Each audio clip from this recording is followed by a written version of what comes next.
Hey, this is LiveLongGear, and today we're going to do a review on the Mechanical Fisher's Yo-Yo Fishing Reel. That's this guy right here. So what this is used for is for automatically catching fish. You basically, the principle behind this is to just attach your hook on this end, pull out as much as you want. This is your water, let's pretend.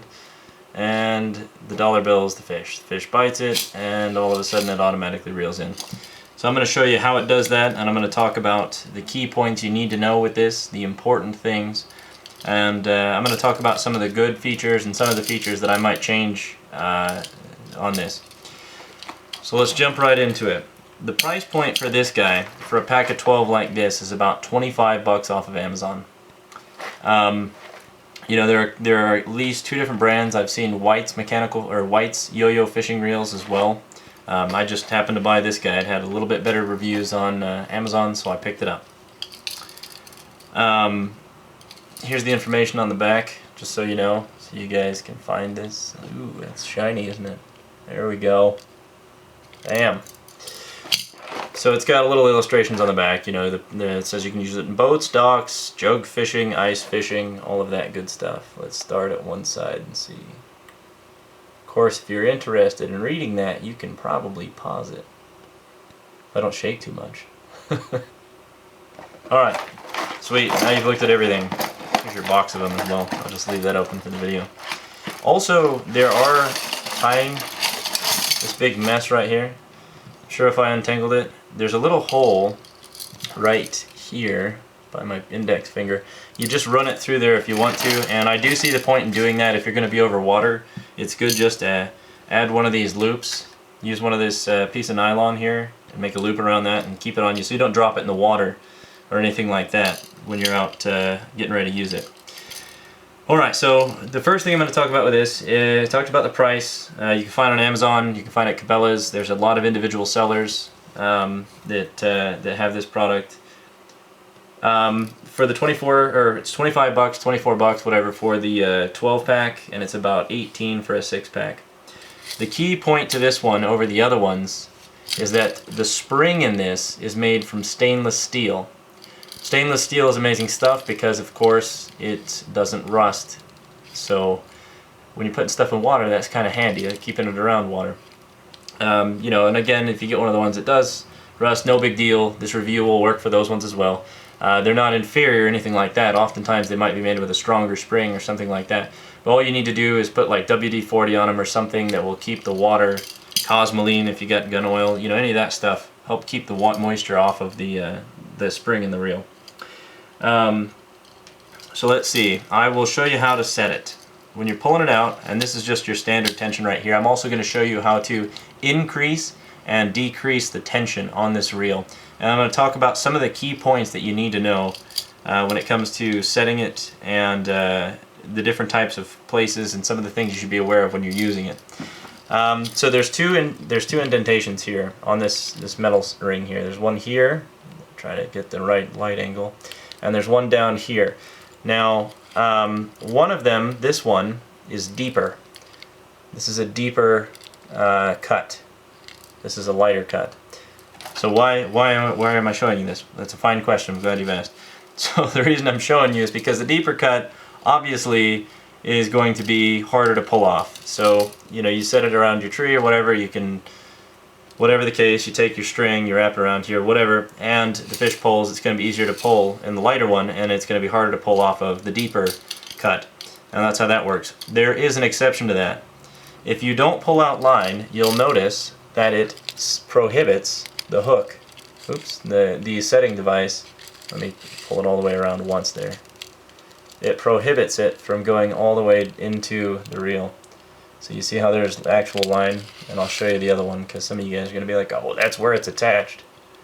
So what I mean is this is too thick, there's too much of it, and the nylon, by the way, is 60-pound test, and it comes with 9 to 12 feet of it. It's kind of a weird range. I assume they mass manufacture these, and that's why they say 9 to 12. So we can fix that if I pull out a bunch here. I'll show you what I mean.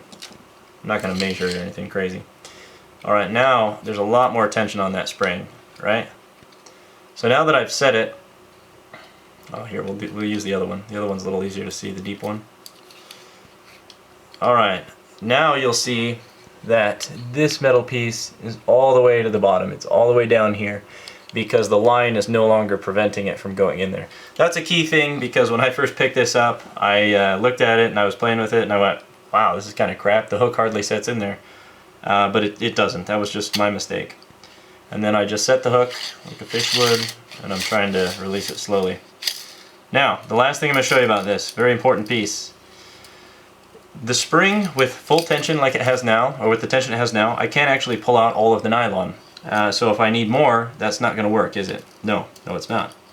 So what you do is you would, grab your hook here, I kind of grab it with one hand, and you spin the reel manually, even without moving that, and then we've created a loop, right? So what you do, well, that went quick. What you do basically is you add loops, meaning, let's see here, I'm going to feed it back through. You add loops, so this is one loop, right? I'm adding a loop, so I added 2 loops, almost. I messed that one up. I added 2 loops, so that increases the tension. The more loops you go around this, if you have any questions on this, please let me know and I'll try and get you a first-person view, so it might be a little easier.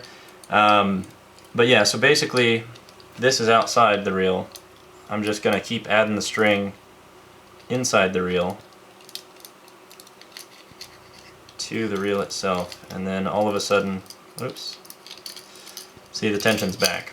So I'm going to take it apart one more time just to show you. Now the reason you want to do this obviously is different weights of fish, different lengths of nylon are needed, you know, and that kind of stuff. Alright, so there you have it. Now it's really loose. Now all this just sits out. The key thing to this, whether you need more or less tension, is that you should have some out like this much or so, because your reel is not likely to sit underwater. It should be up in a tree, maybe a foot or 2 in the tree. And if you're catching a fish and you're going to leave this there for any period of time, the reel, if it maintains full tension, will pull all of this up, including the fish. It automatically pulls on the fish will eventually give up, and all of a sudden your fish could be sitting out of water and collecting flies and, you know, things like that. Other animals can come along and eat it, and it'll rot the fish faster. It's obviously the water's going to be colder. So you want to make sure you leave a little bit of the line out like this. Now, the thing I would add, the thing I would change to this, for those of you that just wanted to see how it works, that's the key points. If you want to see the little things I would add to it or do different, this is where you want to stick around. So obviously you've got your swivel right here. I don't know what knot this is, and if you're ever much of a fisherman, you learn real quick that knots and knot quality is important. That doesn't look to be a really solid knot. So what I would do is I would probably cut that and tie a knot that doesn't wear on the line too much, like the fisherman's knot. You know, those kinds of things. Do something like that to fix that knot. Another thing I would do, I think I would probably keep the nylon in this, because nylon is not going to be as susceptible to UV damage. Whereas if this is sitting out in the sun, you know, it's an open reel obviously, and you leave it for a day or 2 days at a time to catch your fish for you while you're off doing whatever you're doing, you know, the UV damage is going to rot away your regular line. But nylon, you're not going to have near the problem. So something I would do is I definitely, even though this is stainless steel spring, I would probably carry a little oil or something. And if you don't have that, you know, that is what it is. The only other thing I would do is I would probably make, instead of using this little piece of nylon to hold it, to wrap it through this hole here, I'd probably get my drill and make that a little bit bigger, this hole here, and put like a piece of 550 cord. I know that's not the end all to everything. I'm big on the 550 cord. I think it's more usable than most small cords, and it's good stuff. So that's what I would do. Other than that, great product. I like it. I like how you can see the spring. It's easy to clean. If you get sand in it, all these little holes, just spray it and it's done. So there you go, guys. Tell me what you want to see on this, because it's, I know, especially with, I'm going to wrap the tension on while I talk. I know especially with the angle of the videos, sometimes it's kind of difficult to see the small details. So let me know if there's anything you'd like to see about this, comparisons, other stuff. You got any opinions? You got any experiences? Tell me what you got. Leave me comments and I'll talk to you. So yeah, there you go, guys. Like, comment, subscribe, check me out. Check out some of my other videos. I got lots of ones on fire starters right now. And this makes a great stocking stuffer, and you get a 12-pack of them. So I mean, come on. And all you guys out there trying to shop, you know, this is probably the best thing for the other guys. You know, you get them fishing gear and it's automatic. They're gonna be like, wow, what's that? That's crazy. Never seen that before. But they're cool. So enjoy, guys. Take care.